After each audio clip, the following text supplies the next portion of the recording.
Tim, we viewed the Toastmasters meeting, and you happen to be one of the members there, Bob as well. You and the group did this thing called Table Topics. You were sort of volunteered, or you volunteered, it kind of looked like, to do a table topic spot. And we got kind of a picture of what that was about. Could you explain to us a little bit more about table topics and what that's about? Because impromptu, like Lori said, wasn't really so much getting up and giving a prepared speech, but oh man, those impromptu speeches are really challenging. So what's that table topics bit about? That's exactly like you said, Jeannie. It's where you come up to the front of the room, they give you a topic or a subject, and you have to give a 1 to 2 minute speech off the cuff, off the top of your head on that subject as best you can. And that proves to be quite demanding on you mentally sometimes. If you're not ready for the question, or depending on the question, it can be quite intimidating.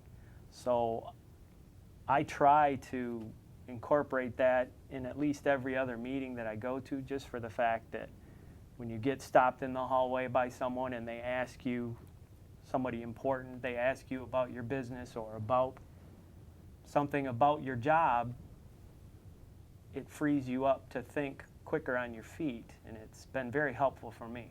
So as a personal challenge, giving a prepared speech is difficult enough, but speaking off the cuff is extremely challenging. And my next question to you as a follow-up is going to be, so why is this table topics thing so useful? And you've already explained that, why it comes in handy to have. So great, thanks.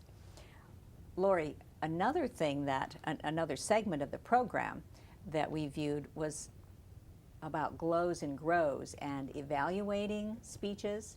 And what happened in the meeting was that each of the members at that meeting evaluated the speaker.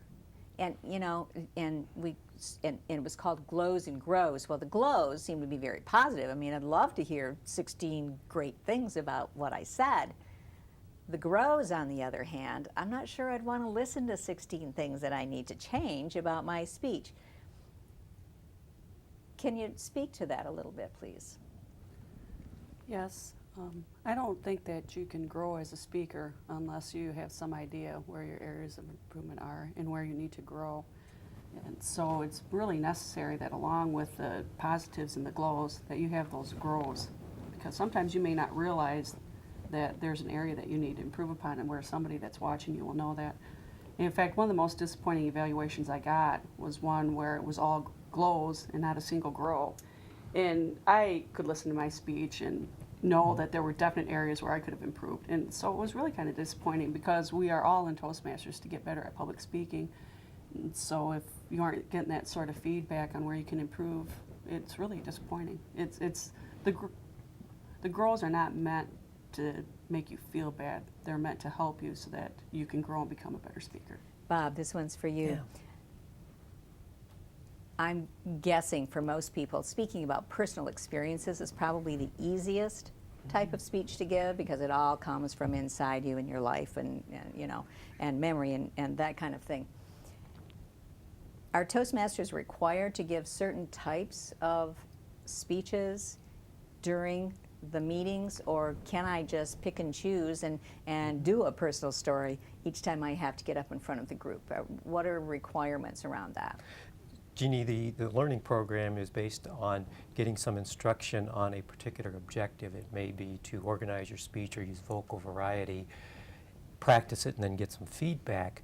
The topic is always of your choice. So it can be of a personal nature, or it can be business related, or an adventure story, something that would allow you to practice that particular educational objective.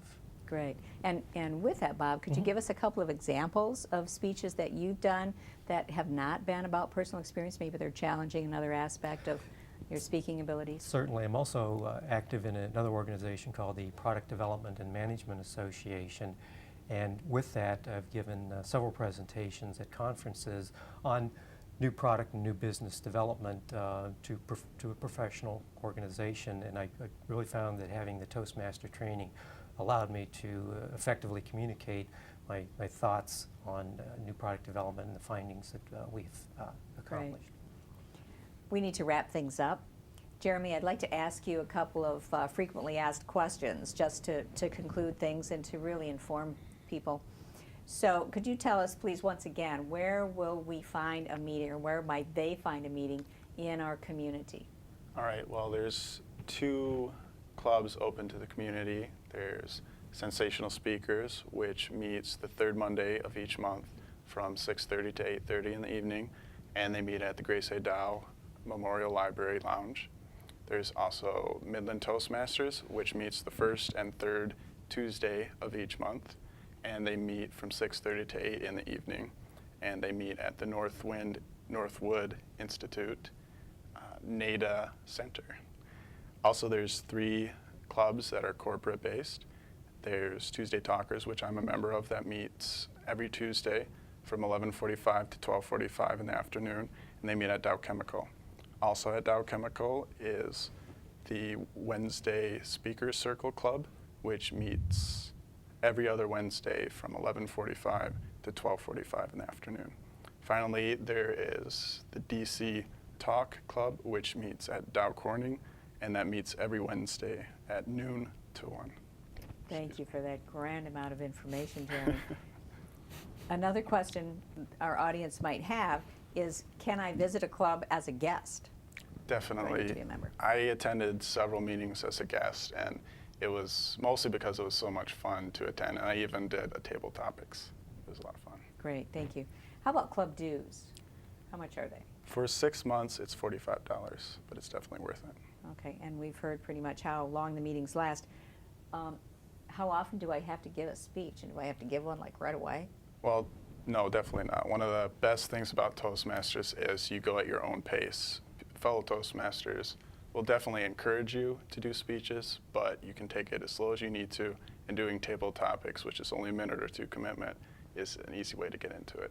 Great, thanks, Jeremy. And thank you to all of you, Okay. Bob Brenton, Tim Dreyer, Lori Hunt, Jeremy Hammers, for joining me and sharing a little bit of information for the community on Toastmasters International.